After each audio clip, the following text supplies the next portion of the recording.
Welcome to Nanak classes. दोस्तों, सभी विद्यार्थियों को आज के सुबह की गुड मॉर्निंग और श्रावण शुक्ल तीज हरियाली तीज की सभी को शुभकामनाएं। खुशहाली रहे आपके जीवन में, आपके परिवार में। उसी के साथ हम स्टार्ट करते हैं 23 जुलाई का इतिहास। आज के दिन 23 जुलाई के दिन क्या घटना घटित हुई थी, सारी ऐतिहासिक घटनाओं का पूरा विस्तृत चर्चा करेंगे। तब तक आप वीडियो को सारे लाइक कर दो, शेयर कर दो। अगर आप चैनल पे नए हैं तो इसको सब्सक्राइब कर लो, क्योंकि हर रोज सुबह 8 बजे आपको इस एक ऐतिहासिक दिन के बारे में पूरी घटना बताई जाती है, जो हमारे राजस्थान और इंडिया लेवल से जो भी इम्पोर्टेंट बातें होती हैं उनका हम विस्तृत चर्चा करते हैं। तो शुरुआत करते हैं, स्टार्ट। एक बार थंबनेल कर दो सारे विद्यार्थी। पहली सूचना देखिए, 23 जुलाई 1555 को क्या हुआ। सरहिंद में सिकंदर सूरी को हराकर मुगल शासक हुमायूं दिल्ली पहुंचा था। ये सरहिंद जो बठिंडा का क्षेत्र है उसको कहा जाता था। सिकंदर सूरी जो शेरशाह सूरी का ही वंशज था को हराकर मुगल शासक हुमायूं दिल्ली पहुंचा था। आपको कभी याद होगा 1540 में कन्नौज का युद्ध हुआ था। उस कन्नौज के युद्ध में शेरशाह सूरी ने हुमायूं को भारत से बाहर भगा दिया था और हुमायूं वापस ईरान की सहायता से वापस 1556 में आके मुगल बादशाह बनता है। जब वो वापस भारत आता है तो सिकंदर सूरी वहाँ का राजा होता है, उसे हराकर ये इस गद्दी पर वापस मुगल बादशाह बैठता है। ये मुगल जो बादशाह है उसी का पुत्र होता है अकबर। 1829 में क्या घटना घटित हुई। 23 जुलाई को अमेरिका के विलियम ऑस्टिन बर्ट ने टाइपोग्राफ का पेटेंट करवाया, जिसे बाद में टाइपराइटर का विकास हुआ था। इतनी इंपॉर्टेंट आपके लिए है। 1856, ये बहुत खास है। 1856, 23 जुलाई 1856 बाल गंगाधर तिलक, गणितज्ञ, दार्शनिक और राष्ट्रवादी बाल गंगाधर तिलक का जन्म हुआ था। अब बाल गंगाधर तिलक के बारे में बहुत सारी बातें एग्जाम की दृष्टि से इंपॉर्टेंट है। मुख्य तथ्य देखिए, सबसे पहले बाल गंगाधर तिलक का जन्म महाराष्ट्र के कोंकण प्रदेश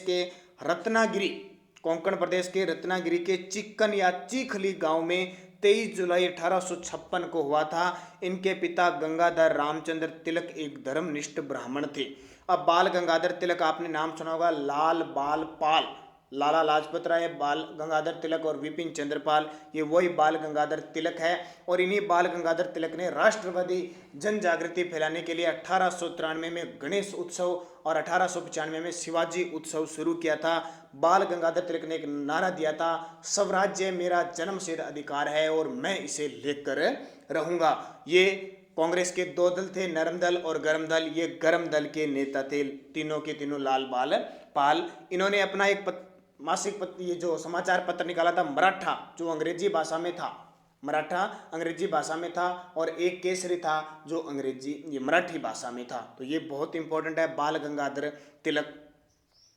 फिर देखिए 1870 में क्या हुआ। हवाई में पहली टेलीफोन और टेलीग्राफ लाइनें बिछाई गई। ये अमेरिका के अटलांटिक महासागर के आसपास है हवाई, 1877 में। 1881 में क्या हुआ। आज ही के दिन 23 जुलाई 1881 को अंतर्राष्ट्रीय जिम्नास्टिक संघ ने खेल परिसंघ की स्थापना की। यह विश्व का सबसे पुराना खेल परिसंघ है। अंतर्राष्ट्रीय जिम्नास्टिक संघ ने खेल परिसंघ की स्थापना की थी, 1881 में कर दी थी। उसके बाद में देखिए 1898 ज्ञानपीठ पुरस्कार से सम्मानित प्रसिद्ध बांग्ला साहित्यकार ताराशंकर बंदोपाध्याय का जन्म हुआ था। ये ज्ञानपीठ पुरस्कार बहुत इंपॉर्टेंट है। ये ज्ञानपीठ पुरस्कार, इसकी शुरुआत 1961 में होती है और साहित्य क्षेत्र का सबसे बड़ा पुरस्कार होता है ये ज्ञानपीठ पुरस्कार, ध्यान रखना, ठीक है। तो मुख्य तथ्य देखिए, ताराशंकर बंदोपाध्याय का जन्म 23 जुलाई 1898 को और मृत्यु 14 सितंबर 1971 को। हिंदी दिवस बनाया जाता है 14 सितंबर को, उस दिन इनकी मृत्यु हुई। और ये किस भाषा के लेखक थे, तो बांग्ला भाषा के प्रसिद्ध साहित्यकार थे। उन्हें उनके प्रसिद्ध उपन्यास गण देवता के लिए 1966 में ज्ञानपीठ पुरस्कार से सम्मानित किया गया। थोड़ा आपको बता देता हूँ, ज्ञानपीठ पुरस्कार शुरू 1954 में हो गया था। ताराशंकर बंदोपाध्याय को साहित्य व शिक्षा क्षेत्र में भारत सरकार द्वारा सन 1969 में पद्म भूषण से भी सम्मानित किया गया था। और वे किस राज्य के निवासी थे, पश्चिम बंगाल राज्य के थे। ध्यान रखना इंपॉर्टेंट, पश्चिम बंगाल की राजधानी कोलकाता जो हुगली नदी के किनारे है। ये क्वेश्चन बहुत बार आता है। 1903 में देखो, मोटर कंपनी फोर्ड ने अपनी पहली कार बेची थी 1903, 23 जुलाई 1903 को। और फोर्ड कंपनी है किस देश की, अमेरिका की। 1906 में क्या हुआ? स्वतंत्रता सेनानी चंद्रशेखर आजाद का जन्म हुआ। बहुत ही गौरव की बात है, गौरव का दिन था इस दिन, 23 जुलाई 1906। अब पूरे चंद्रशेखर आजाद की बात करें, उपनाम था आजाद।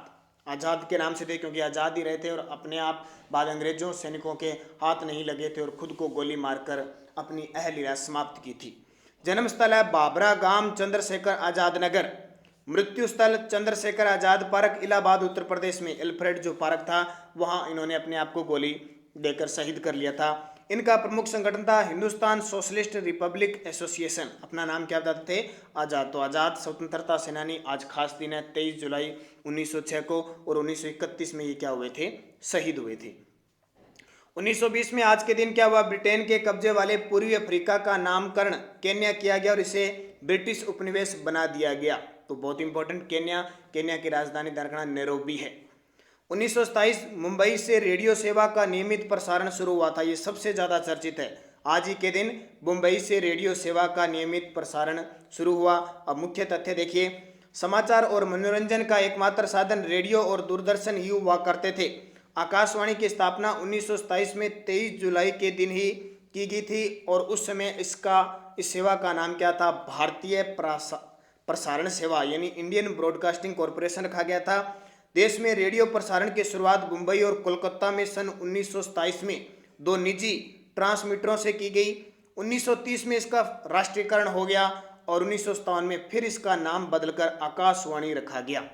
प्रसार भारती आपको पता है, चाहे फिल्में होती है कुछ भी होती है, ये क्या कंट्रोल करती है? ब्रॉडकास्टिंग कॉरपोरेशन ऑफ इंडिया के नाम से जानते हैं। भारत के एक सार्वजनिक प्रसारण संस्था है ये प्रसार भारती। इसमें मुख्य रूप से दूरदर्शन और आकाशवाणी शामिल है। सरकारी प्रसारण संस्थानों को स्वायत्तता देने के इरादे से 23 नवंबर 1997 को प्रसार भारती का गठन किया गया था। कौन सा चैनल चलाना है, कौन से किस प्रकार के कार्यक्रम देने हैं, ये सारे किस कंट्रोल में होते हैं? प्रसार भारती, जो कि एक देश की सार्वजनिक प्रसारण संस्था है। इसमें मुख्य रूप से दूरदर्शन और आकाशवाणी को शामिल किया गया, ध्यान रखना। 1932 में आज ही के दिन भारतीय अभिनेता और फिल्म निर्देशक महमूद का निधन हुआ था और 1974 यूनान में सैन्य शासन का अंत और पूर्व प्रधानमंत्री कॉन्स्टेंटिन कार्बनालिस को दोबारा सत्ता संभालने का न्योता दिया गया। और 1993 में छत्तीसगढ़ के स्वतंत्रता सेनानियों में से एक लक्ष्मण प्रसाद दुबे का निधन हो गया। और 2001 में मेघावती सुकर्णोपुत्री इंडोनेशिया की राष्ट्रपति बनी। इंडोनेशिया की राजधानी जकार्ता है। 2001 मेघावती सुकर्णोपुत्री इंडोनेशिया की राष्ट्रपति बनी थी।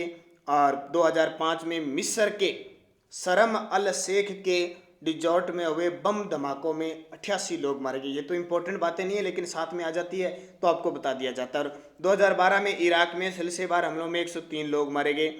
2012 में स्वतंत्रता सेनानी और समाज सेविका लक्ष्मी सहगल का निधन हुआ था। ये आपके लिए इंपॉर्टेंट है, 23 जुलाई 2012। मुख्य तथ्य, लक्ष्मी सहगल जन्म 24 अक्टूबर 1914 को और मृत्यु 23 जुलाई 2012 को। अभी ताज़ा घटना, भारत की स्वतंत्रता संग्राम की सेनानी है। वे आज़ाद हिंद फौज की अधिकारी और आज़ाद हिंद सरकार में महिला मामलों की मंत्री थी। जो आज़ाद हिंद सरकार का गठन सुभाष चंद्र बोस ने किया था उसकी, और जो आज़ाद हिंद फौज की स्थापना जो रास बिहारी बोस ने की थी उसकी।